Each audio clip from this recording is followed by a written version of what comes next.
There you go. Okay, well, a big welcome to our readers and a big thanks for participating in this special issue of Amplified Voices. Since the Vietnam War, I think it's no news to anyone that violent conflict has been made visible to even the least likely victims on televisions, phones, now raging across social media, and far too laden with passionate opinions that are not they're well informed or not. And that's not the not that we worry so much about.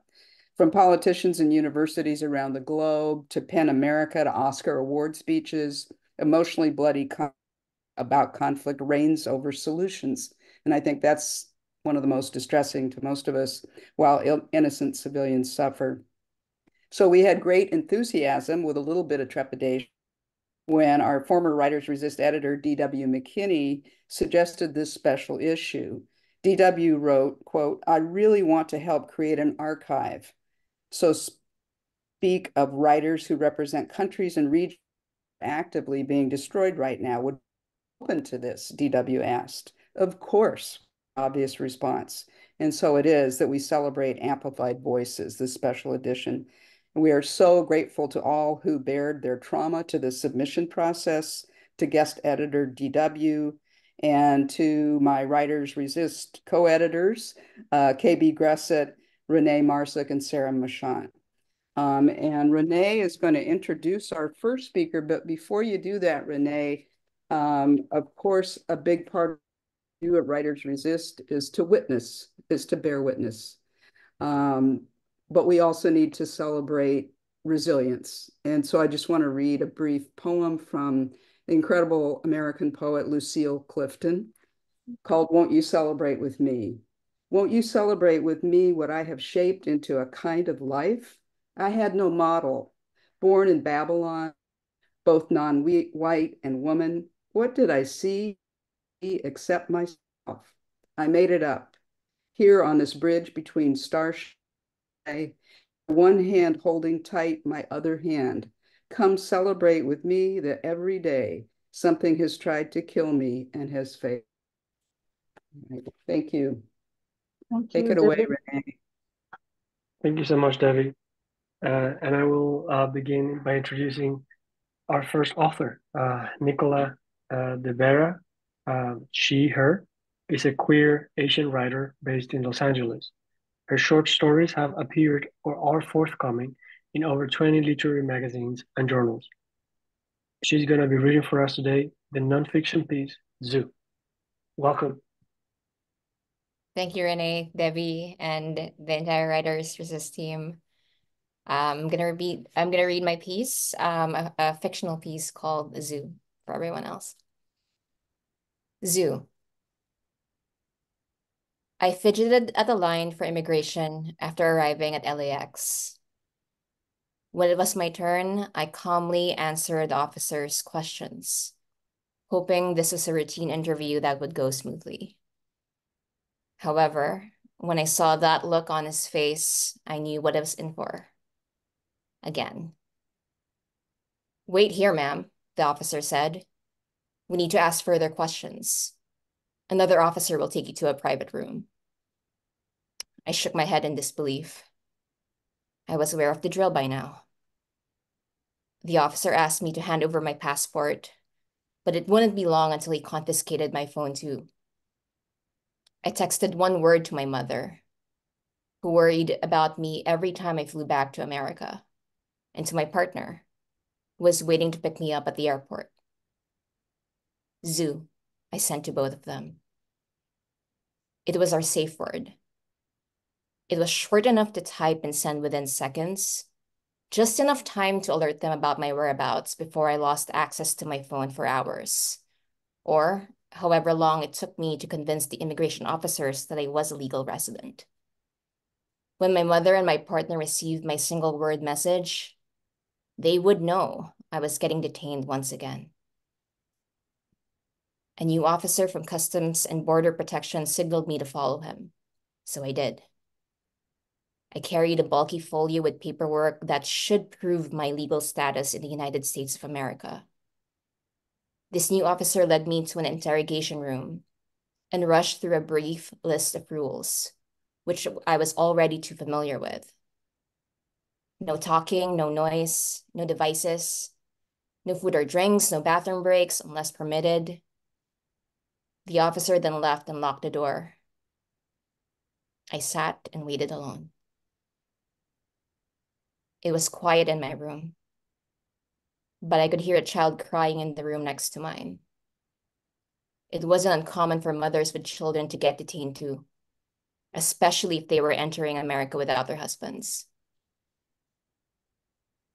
I could hear the faint sounds of an officer's attempts to get the mother to shut the baby up, but to no avail. He yelled louder to tame it, as if he were competing with the child's crying, one noise drowning out the other. I sat in silence, flipping through my folio. I stretched and stood a couple times, but I never walked around. I was being watched. A colleague had warned me that pacing might be misconstrued as defensiveness or guilt, so I learned to be careful and limited my movements to prevent further suspicion. 2 full hours went by until the immigration officer finally showed up again at my interrogation room. "State your full name and date of birth for the record," he demanded. "Alexandra Estelia Vasquez, September 28, 1990. I replied. "What is your purpose for entering the United States, Ms. Vasquez?" "I live and work here, sir." "Where is here?" "Los Angeles, sir." "What is your occupation?" "I'm a data analyst."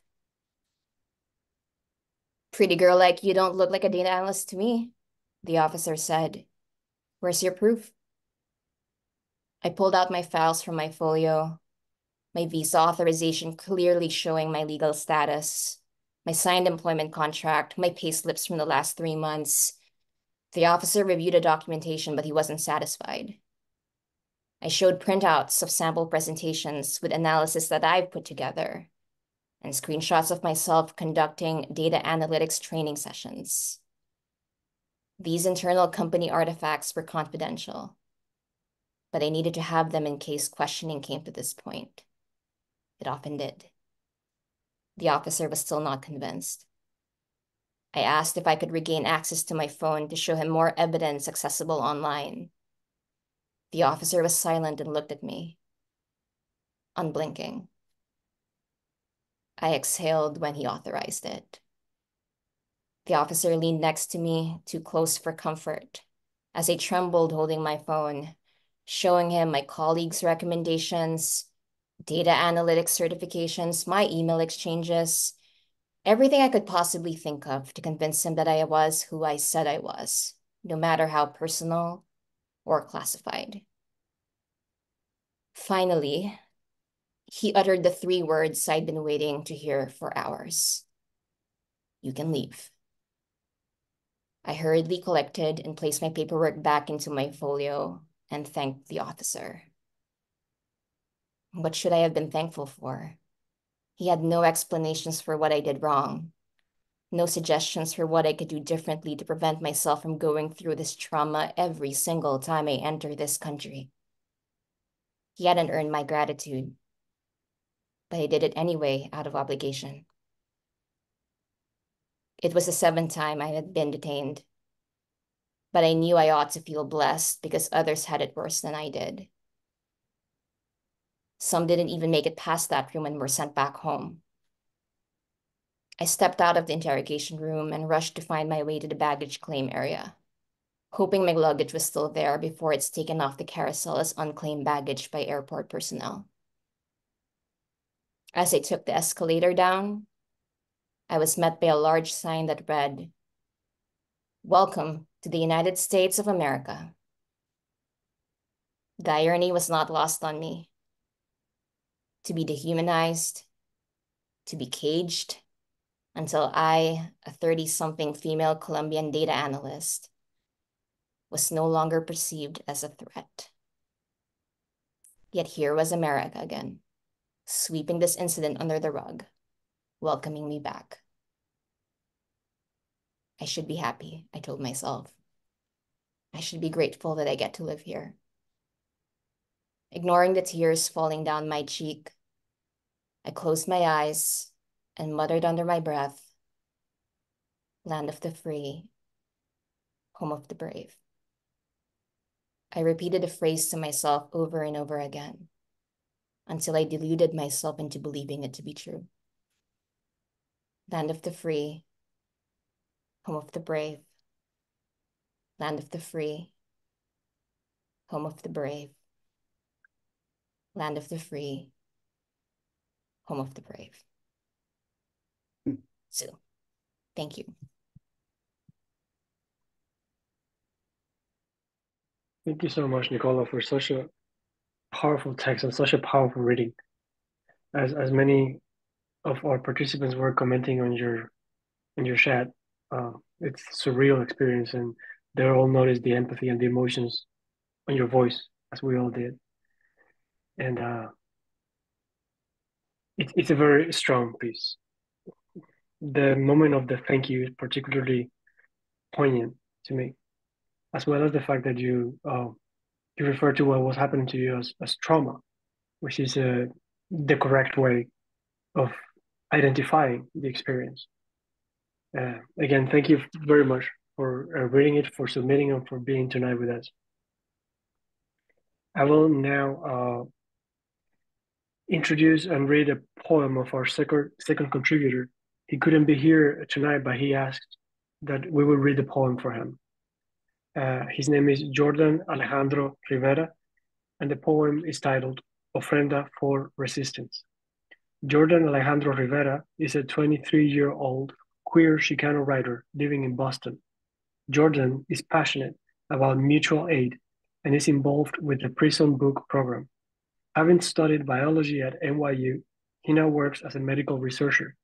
He has poetry forthcoming in Metacrosis, Partially Shy, and Acedia Journal.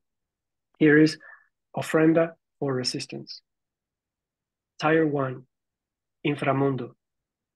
Poppy and Cempasúchil petals, intermingled as our destinies. Blood, bones, and stems, obsidian spearheads, and shattered sugar skulls. Tire 2, Tierra. Tomatoes, white zapotes, and olives laid out in a lattice patterned scarf. 10,043 candles flicker in harmony, guiding us here together. Wax binds our food. Tire 3, Cielo. A black and white photo of us before our disappearances. And now, finally, we found our way back home. We were struck when we received this poem by how visual it is in its representation of an offering. And without further ado, I'm going to pass it along to Debbie, who has our next introduction. Okay, I'd like to introduce Mayra Faisal, and apologies to anybody that I might be mispronouncing a name, so feel free to correct me. And she's going to read a poem, her poem called In Pillars, the Prize City. Mayra Faisal is a Kentucky Youth Poet Laureate representative, a sophomore at Northern Kentucky University, and a writer. Her work has been recognized by multiple journals, Hanging Loose Press, and the Scholastic Art and Writing Awards. As a Pakistani American and Muslim, her pieces often address Islamophobia, especially as it relates to current events such as the Palestinian genocide and Kashmiri repression. And I'll turn it over to Mayra. Thank you for the intro. So in Pillars, the Prize City, you ask, what is the meaning of homeland? They will say the house, the mulberry tree, the chicken coop, the beehive, the smell of bread, and the first sky. You ask, can a word of 8 letters be big enough for all of these, yet too small for us? From In the Presence of Absence by Palestinian poet Mahmoud Darwish. And so this is the actual poem. That was an epigraph. 5, Hajj, pilgrimage. Stare. Lock your eyes with mine, my irises your kaleidoscope, to seek the fractal of Palestine. Absorb the reflection of rubble, staining a land of holy sites. As apathy-plagued publics, state politics aren't their forte. Well, forts, any flickers of shelter, are licked by the blister of flames, as the meek, soothed, enchanted by time's beguiling hands, too often reject martyrs for monsters. Why run from dark little things when one can become a reaper? 4. Sawam, fasting. Gaze upon Gaza, setting sun a crimson cast, on a mother wiping blood off tile, delicately, lovingly, whispering it is her Muhammad's, her son's last. Scrubs clinging to a physician, saying postpartum equals a hysterectomy, not recovery, axing branches to save trees. Small hearts clattering in small rib cages, pumping, tick, tick, tick, tick, tick, till they still and stop. Slumped bodies exceeding 5,000 in 40 days. Children, his flesh and soul, sealed in grocery bags, as severed limbs, sans warmth and dreams, visit their papa and his. Carpet bomb flashes and white phosphorus clouds and climbing death tolls and hospital attacks and church bell chimes and pets sunk in soot and Israeli officials cheer, soldiers dance, civilians chant who has no electricity, food, water, because both sides are blackened, empty-stomached, longing for civility, but one thinks the other savages and ravages. Yes, one thirsts for water, the other hungers for blood. 3. Zakat, charity. The Ummah is one. When any limb aches, the whole body reacts with sleeplessness and fever. Boycotts and banners, we will not mind manners, and are marching in streets. Warsaw, Ottawa, Rome, Lahore, Dublin, Washington, Istanbul, Doha, Eindhoven, posting for peace. Hashtag free Palestine. Hashtag save Gaza. Hashtag stop apartheid. Foregoing niceties. There are no two sides to genocide. End the Palestinian Holocaust. Bombing civilians is a war crime. We, the phantom feet of Palestine, bastions that won't sterilize speech, nor forget grotesque portraits of grief, the tempest tossed we hear, and offer aids and alms, support, and a salam. 2. Salah, prayer.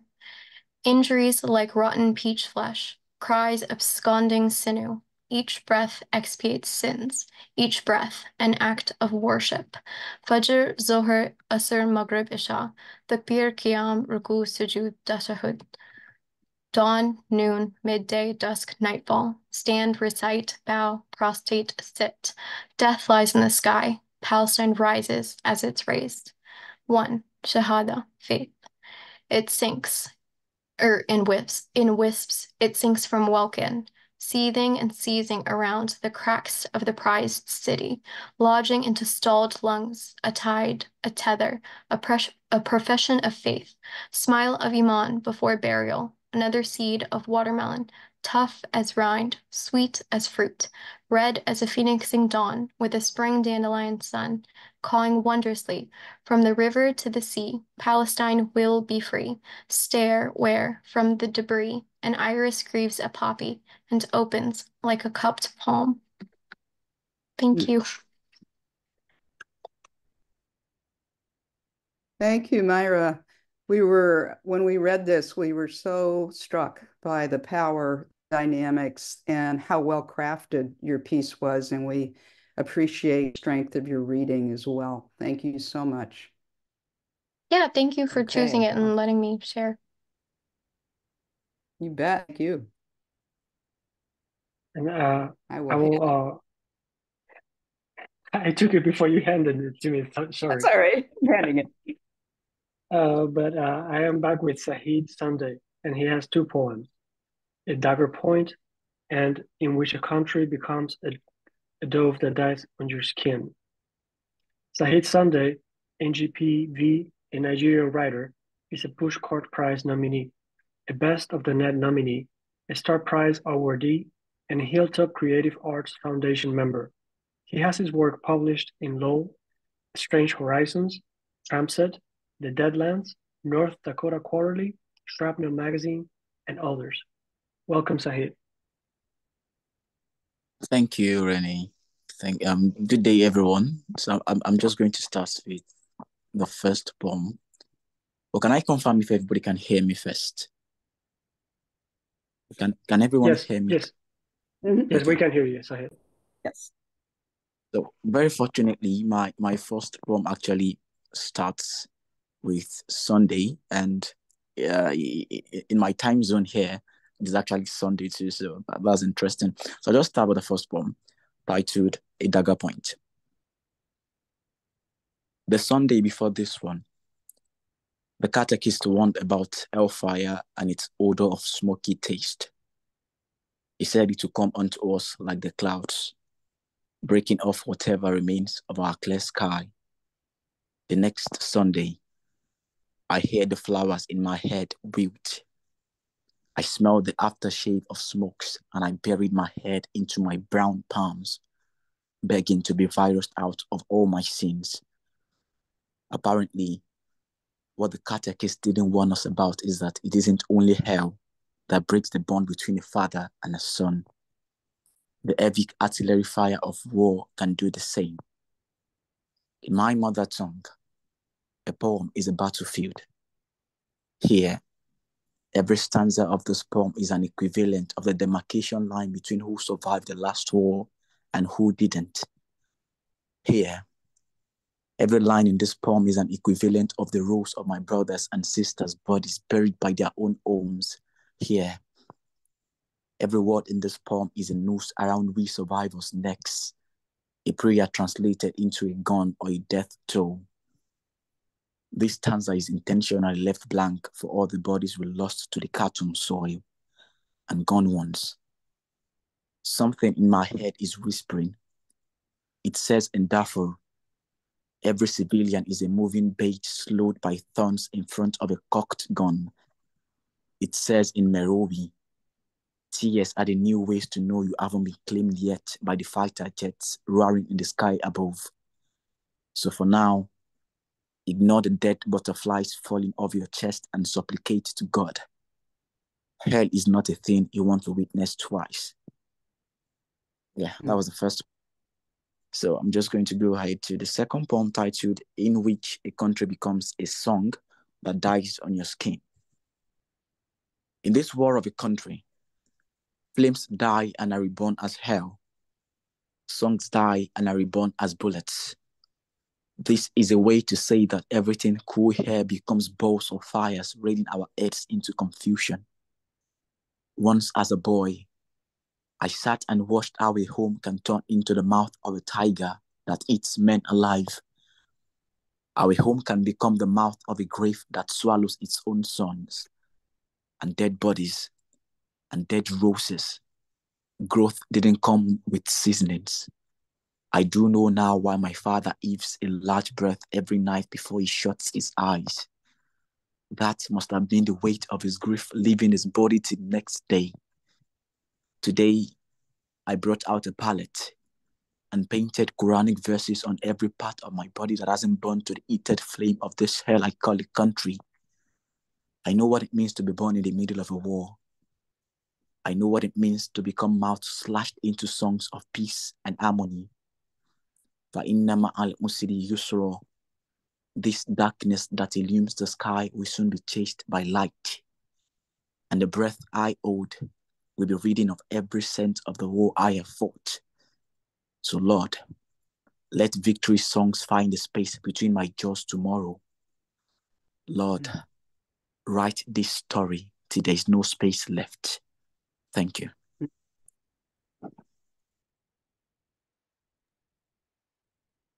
Thank you so much, Sahid. I'm sorry, I think I was saying your name wrong before. And we were struck by your poems. The language in them seems very alive and full of discovery to all of us. The driving image in your second poem, in which a country becomes a song that dies on your skin, is just complex and poignant at the same time. And we were as impressed by the poems themselves as by the fact that you're 19 years old.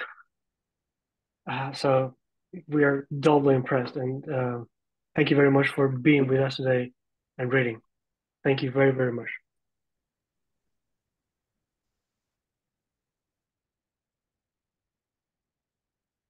Okay, our next poet, and I'm going to hard to make sure I can pronounce his name reasonably well, Abdul Razak Salihu, and his poem is his or her. I'm sorry, I'm not sure because I don't have a picture. Is a single strand. My father is the complementary prognosticator strand. Abdul Razak Salihu TPC1 is a Nigerian poet and a member of the Hilltop Creative Arts Foundation. He won, if I'd read that ahead, I would be fine. The Splendors of Dawn Poetry Foundation's Poetry Contest, BPKW Poetry Contest, Poetry Archive Poetry Contests, Masks Literary Magazine Poetry Award, Nigerian Prize for Teen Authors Poetry, Hilltop Creative Writing Award, and others. He has received fellowships and residencies from IWE Writers Residency, Spring, and elsewhere. He has work published or forthcoming in Strange Horizons, Unstematic, Bracken, Poetry, Rogue, K. Jupiter Review, Black Moon Magazine, Anjame, Grub Street, elsewhere. He's the author of Constellations, Poetry, and Hiccup.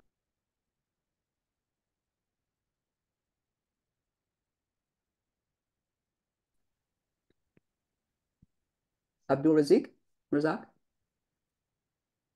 Yeah, can you hear me? Yes. Yes. Okay, Abdulrazak Salihu. I will be reading my piece. Jannah is a single strand. My father is the complementary prognosticator strand. 3 complement. Jannah has 7 gates. My people would enter through all. Jannah is thirsty, my people are water. Jannah is Shahada, my people died in sujood. Jannah is a myth, my people are the fate. Jannah is the road, my people are the destinations. Jannah is a miracle by the mouth of a wound. My people are casualties. Jannah is gone. My people are bullets. Shoot your shots or give the gun. Jannah is silence. My people are dead. My people are gone. My people are pebbles the size of light. Jannah is a gift. My people unwrap. Jannah is touch. My people. Shy flowers fold. Jannah is poison. My people are milk. Jannah is black stripe against the skin of white music. My people are songs. My people are sins. Jannah is forgiveness. Jannah is dead. Jannah is Jannah because my father died. 5 compliments. My father is dead. A dirty cutlass stabbed into his flesh. My father is dead. Gun to the head. Bullet to his skull. My father is dead. I cannot unsee the terror. A flood cleanses itself with my father's blood. My father is dead. Who did this to me? Father is gone. Gone too soon. Gone. The Lokoja sands open and swallow my father, but he is only gone when I believe. Yusuf sees power in dreams. I tell him dreams are only dreams until we believe. My father is gone. Jannah is Jannah because my father is gone, because light left us black, because my father is a blue light full of tenderness. My father is dead. Jannah is Jannah. My father is Jannah. My father is the only door. Enter through Shahada, through my father's delicate skin. Jannah is an RNA strand. My father is the complement. Jannah needs my father. My father needs his people. Jannah is the gap between my thumb and index. My people are songs the size of quiet. Thank you. So beautiful. And your beautiful rhythmic reading of that it just is so poignant and so many lines worth rereading. Thank you so much. Okay. Yes. And thank you for being here. Appreciate I'm going to introduce the next poet. I believe B will read the poems because Lona Oja wanted us to read them. for him. And there are two poems to Rafayat Al-Arir, who became a kite, and a letter to a friend explaining the student movement. Lonav Ojha is a 22-year-old writer. We have a lot of really brilliant young writers represented in this issue. I just want to say that as another compliment to the people who are here and not able to join us. At any rate, his work has previously appeared on ASAP Art, Agents of Ishq, Livewire, and the Open Dosa. He was also longlisted for the 2024 Toto Awards for Creative Writing in English. He writes regularly on his personal blog, Stories Under My Bed. He attempts to reimagine distance from the praxis of joy and education. Since the 2014 national elections, his country has plunged into the depths of Hindutva fascism, crushing dissent in all its varied expressions, stifling whatever remained of academic freedom in public universities. And I'll turn it over to KB to read those poems.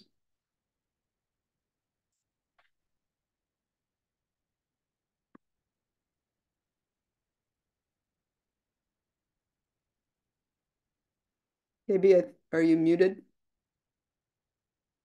I am quite muted, but thank you. You make me feel better. Yeah. Often when we receive submissions, I at least have to do a lot of research to catch up with our writers. And this writer and his poetry was an example of that. So I've pasted a link to another poem by a poet to whom this first poem of Lonav Ojha's is dedicated. And it is a response poem. Lonav's poem is a response poem. So I hope you can snag that link out of the chat to listen to this other poem being read after our reading this evening. But this is, the first poem is to Rifa'at Al-Arir. Brother, you looked so loving, holding very gently that box of strawberries, and behind your home, not yet, not again, but incessantly in ruins. You were not a number, you were an educator, a cheerful poet, settler's boogeyman. And now that you're dead, English is also a language for mourning. A strike occurs in a medium, it does not simply fall. And your words hang in the air, heavier than any gravity bombs.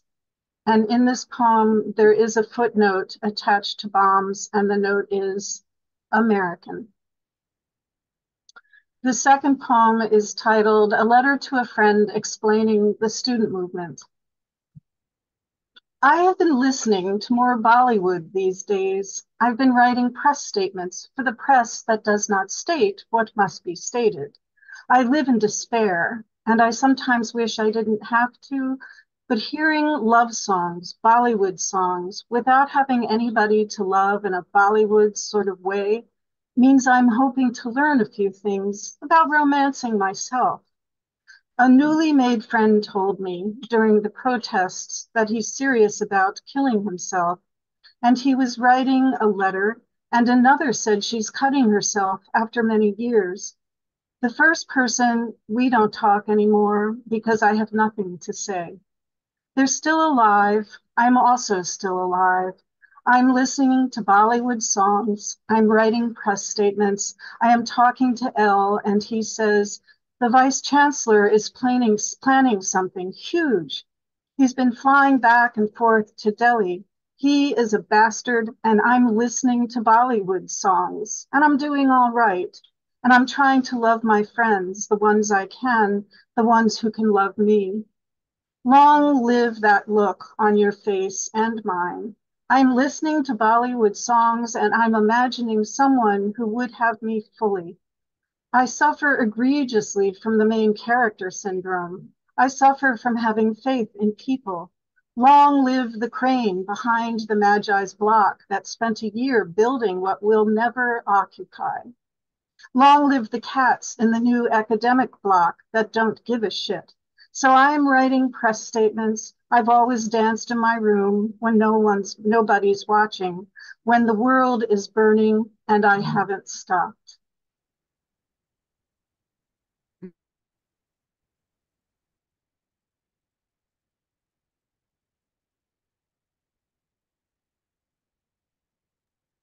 Thank you, KB, for that reading.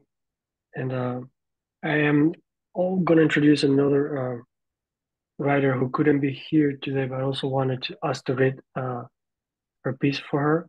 Her name is Jenna Maizuni, who is a Palestinian, Jordanian American author. She has lived in Illinois, Ohio, Jordan, and Morocco, and currently resides in California, where she works as a freelance reporter with Benito Link. Her stories focus on the narratives of BIPOC and immigrant communities, with a special interest in family dynamics. She went to Denison University and majored in international studies with a minor in English. She has worked as a bilingual domestic violence victims advocate, was an Authentic Voices 2022 Fellow with the Women's National Book Association, and as an intern with the Ladderbird Literary Agency. She has a short story in the Women's National Book Association Authentic Voices 2023 anthology, Between Pleasure and Pain, an Authentic Voices anthology.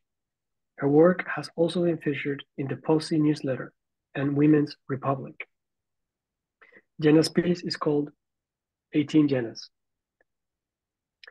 A social media influencer had posted that he looked up how many people were killed in Gaza who shared his name.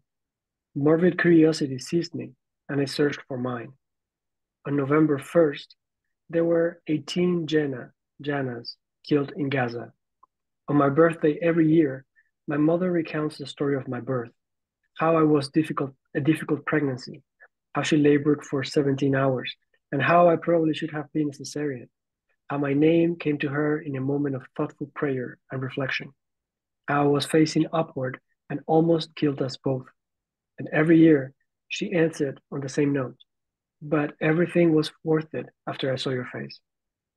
On November 1st, there were 18 Jannas killed in Gaza. There was a Jenna in Gaza who died before she reached her first birthday. If her parents are still alive, how are they feeling? How does it feel to be that Jenna's mother? To have protected that Jenna for months as a part of one's body, only to send that Jenna into the world and lose her? Who will the mother tell the story of Jenna's birth to now? The dreams of a relationship they will never have will haunt her instead. On November 1st, there were 18 Jannas killed in Gaza. Crazy, curly, Romani hair. A line from an Arabic poem my mother loved. My mother said that when I was a child, all my hair was straight, except for wisps of curls on the back of my neck. When I was 11, I hit puberty, and the worst transformation of my life began. My hair became wild, untamable, frizzy, thick, and out of my control. When I would scream at it, my mother would laugh and say, "Crazy, curly, Romani hair." A straightener stood no chance against Chicago summers and hijab cotton, creating something of chaos for every holiday and event. It wasn't until my 20s did I appreciate the glory of curly hair. The wisps of curls on the back of my neck became my title card. The crazy curly hair became something to love, something that marked me and became a testament to my heritage. On November 1st, there were 18 Jannas killed in Gaza. 7 of those Jannas were 11 years old. Instead of worrying about their hair, about school, about their futures, they spent their last moments on this earth afraid for their lives. Who were the women those Jannas would become? Would they love their hair? Would they love their bodies? Would they struggle with the transformation and an awkward face? Did they have mothers who put oils in their hair? Who struggled every morning to give them the perfect braid? Who whispered their love in the early hours of the dawn with every hair they straightened, with every curl they put in place? They will never be those women. Their mothers will never fix their hair again. Girls in Gaza are shaving their heads, using tents as menstrual products for their first periods. Maybe it's easier to imagine these 7 Jannas focusing on their hair because it was the least of their problems. On November 1st, there were 18 Jannas killed in Gaza.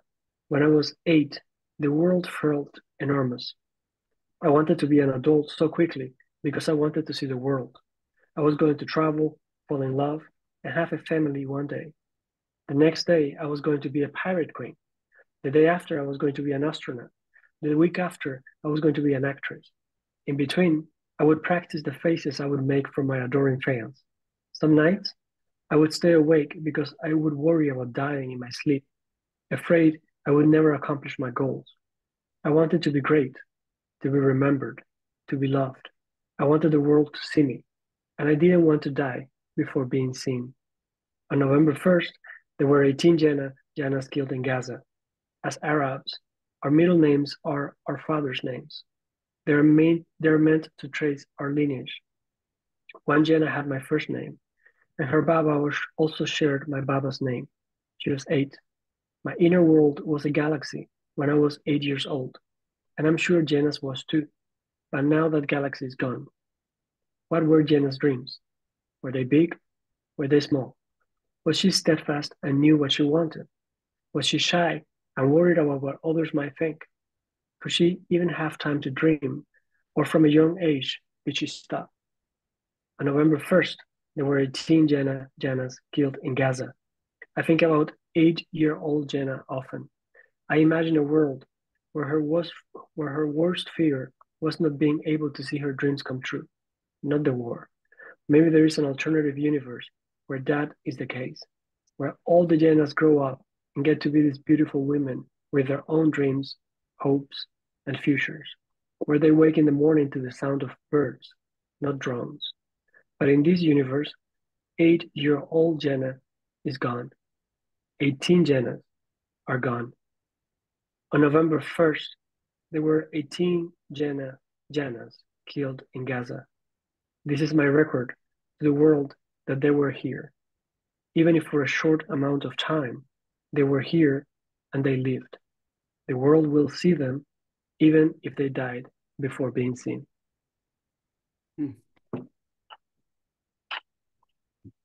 Incredible piece and great reading, Renee. I want to add that it's a real privilege to have all of your words in this issue. And it's equally much a privilege to be able to have the people that couldn't be here or preferred for us to read their work trust us with their words. So thank you for that. And I'm going to introduce our next poet and then read her poem. And the poem is called Gauze, and the author of that is Lisa Suher Majaj, a Palestinian American who is the author of Geographies of Light, 2008 Del Sol Press Poetry Prize, poems and essays in many anthologies across the US, Europe, and the Middle East, and 2 children. She's also a scholar of Arab American literature and co-editor of 3 volumes of critical essays on Arab American, and other international women of color writers. Her poetry has been translated into a number of languages, including Arabic, and was displayed as part of the 2016 exhibition Math, The Fallout of War, America and the Middle East, Museum of Art. Her grandmother came from Jaffa and her father, born in Birzeit, grew up in Jerusalem. Majaj was born in the US, grew up in Jordan, studied in Lebanon during the war years, evacuated on a refugee boat during the 1982 Israeli invasion, and was abducted to Israel for interrogation, and then spent 20 years in the US. Since 2001, she has lived in Cyprus, as close to Palestine as she can get. A well-lived experience. And the poem is called Gauze. When you learn that gauze comes from Gaza, you will begin to understand how light passing through translucent fabric illuminates the delicate porous openings between threads, molecules of air and light to flow from one place to another without blockade or border. And you will learn how gauze allows us to see, though dimly, through the haze of grief shrouding what is soft and vulnerable, like the length of fabric a child steals from her mother to drape across a table for a hideaway, peering out without understanding what is happening, too young to know yet, that there is no hiding in Gaza, and through this haze, you may be able to glimpse the ones still alive this morning, before the bombs found them, murmuring about hunger and the absence of bread, the softness within them reverberating like an echo past their now crushed bodies. And as you turn away in anguish or despair or shame, perhaps you will remember that gauze is also used to cover wounds, layering gently over the bleeding place, of which Gaza has so many, we cannot stop counting. And perhaps you too will be able to see through the haze of denial and scream, stop. Thank you for listening to that, and thank you to Lisa Majaj. Thank you. Thank you, Debbie.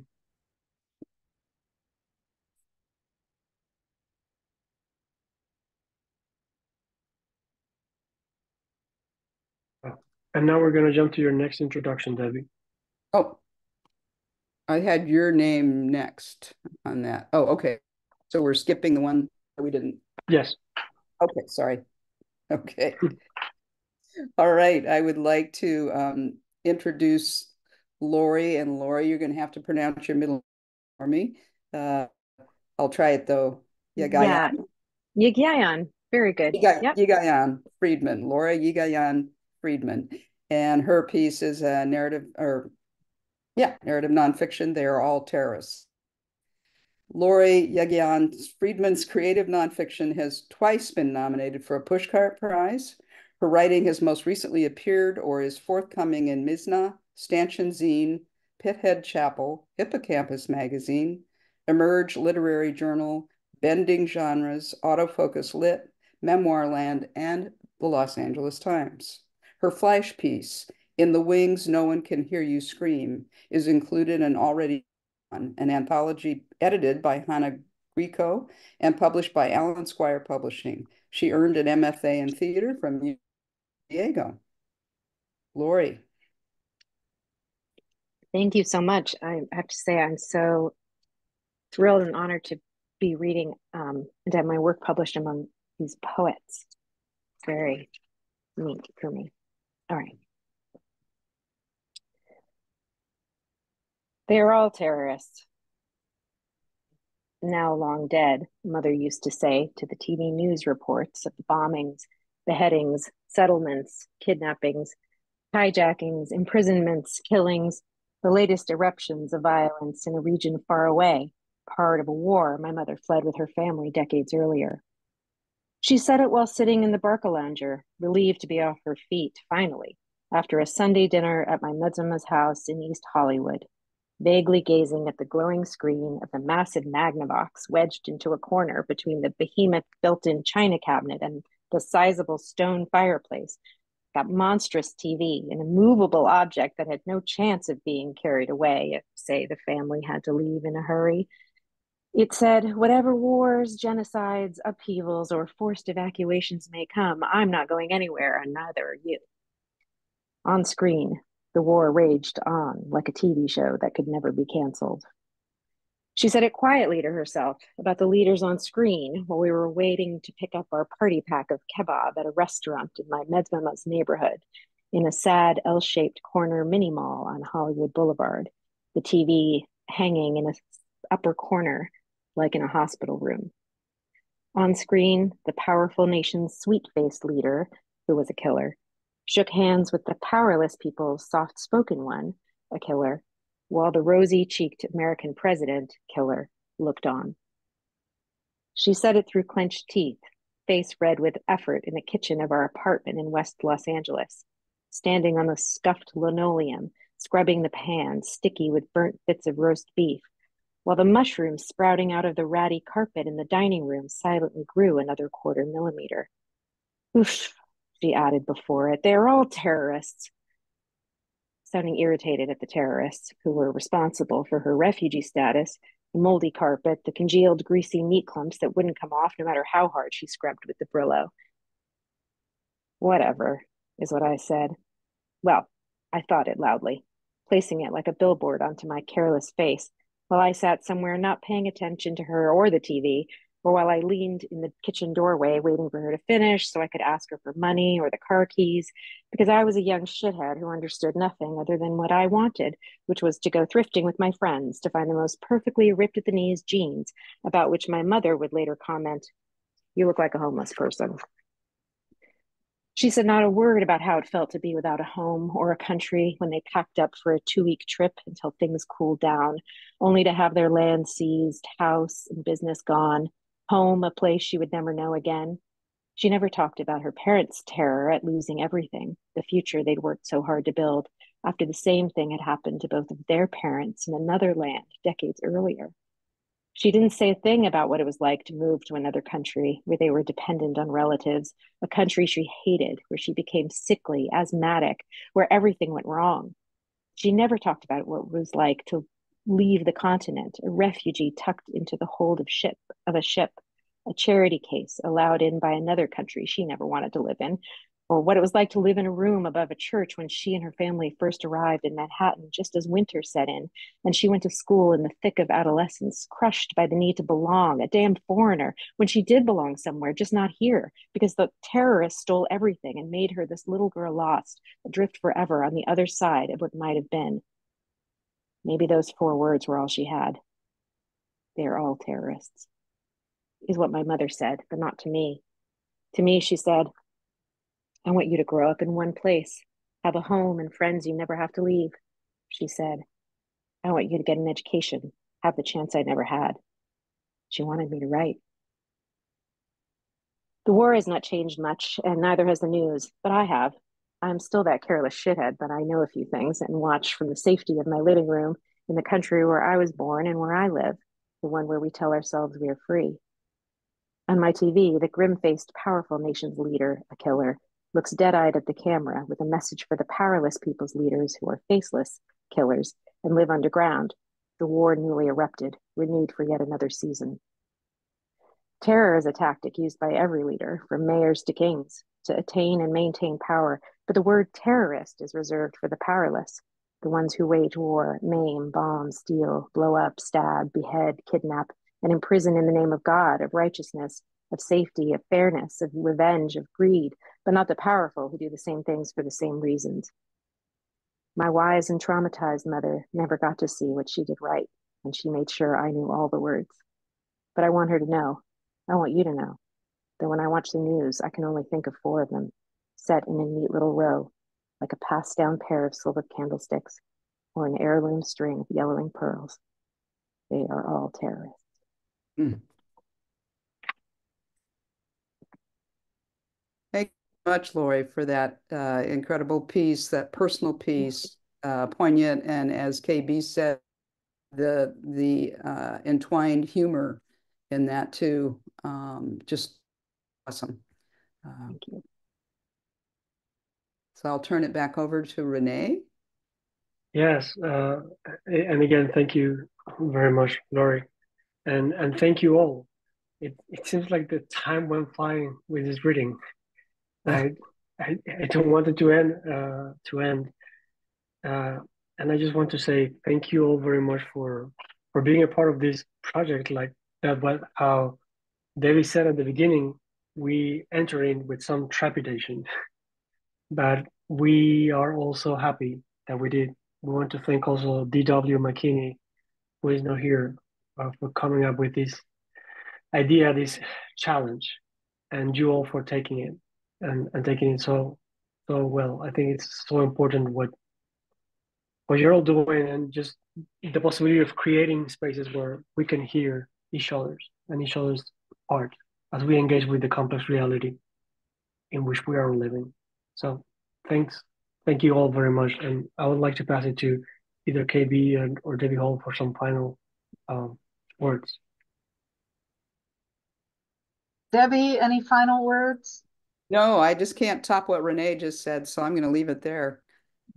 Well, as a mother, I have to say that I love that. Is it Trici de Vera? Mama Trici de Vera, mother of, let's see, where are we? Yeah, that you made it here, Nicola's mother.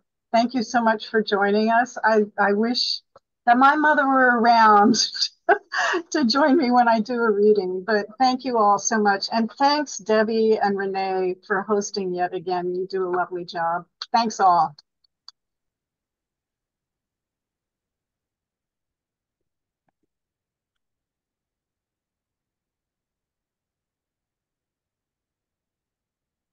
Keep the faith.